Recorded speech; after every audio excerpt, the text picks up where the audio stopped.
Here's a story that kind of got by us. Hey, do you remember in Minneapolis what started the whole Black Lives Matter kerfuffle there? What was it, a month or so ago?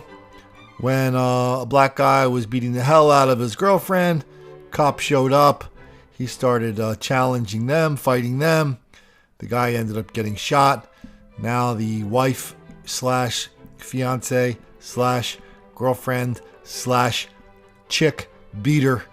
He is now the folk hero of Minneapolis. And a few days ago, they went and had a big protest at the Mall of America and at the Minneapolis airport.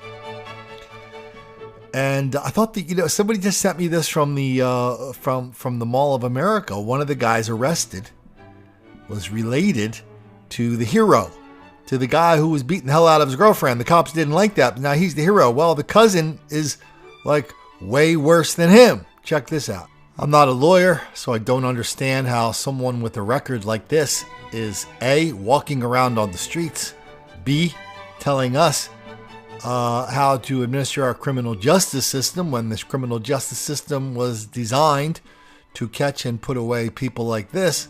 But here's a partial list of some of his indiscretions. Stalking, third or subsequent violation in 10 years. Assault, 5th degree assault, whatever the hell that is, fear of bodily harm or death. Trespassing, refusing to permit to depart, multiple times.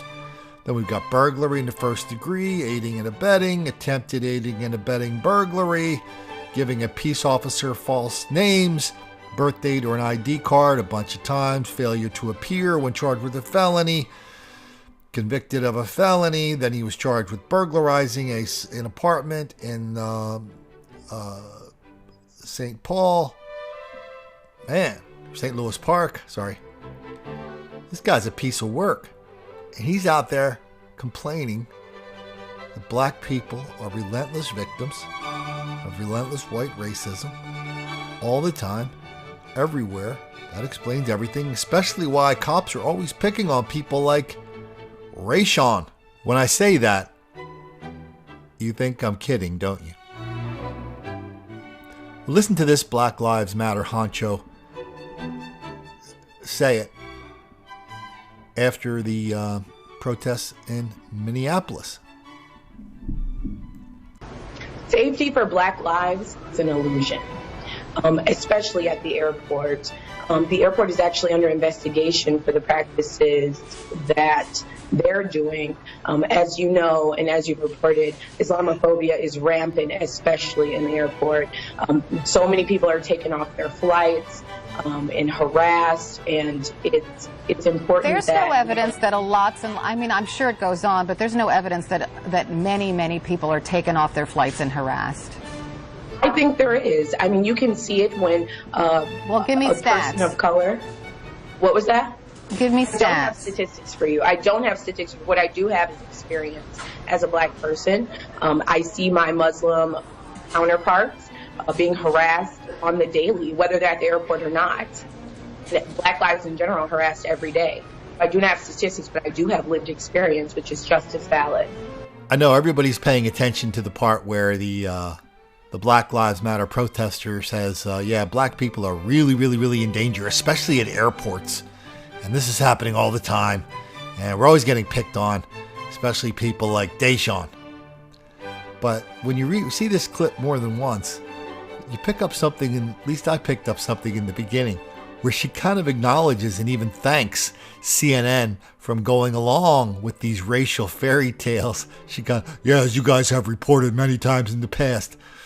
Well, finally, I think her name's Carol Costello, the newsreader, she gets on there and goes, when she tells a lot, when the Black Lives Matter person tells a lie so gargantuan you could fit a couple of airplanes into it, even that is too much for her. So she basically says, oh, really? But did you notice how she said, oh, really? She basically said, oh, really? Oh, but I know it's happened a lot to black people. I know that happens all the time to black people out there. Just maybe not as much as you think. They just can't help it. Denial, deceit, delusion. Now let's add another D. station. This is Colin Flaherty reminding you when you're out in Minneapolis, at the airport, or at the Mall of America, and you have a long record with lots of outstanding warrants for crimes against property and crimes of violence, well, be careful. Be careful not to get arrested for protesting. Be careful, and you might tell the people who don't like that you're protesting, you might remind them of this one thing as well. Don't make the black kids angry.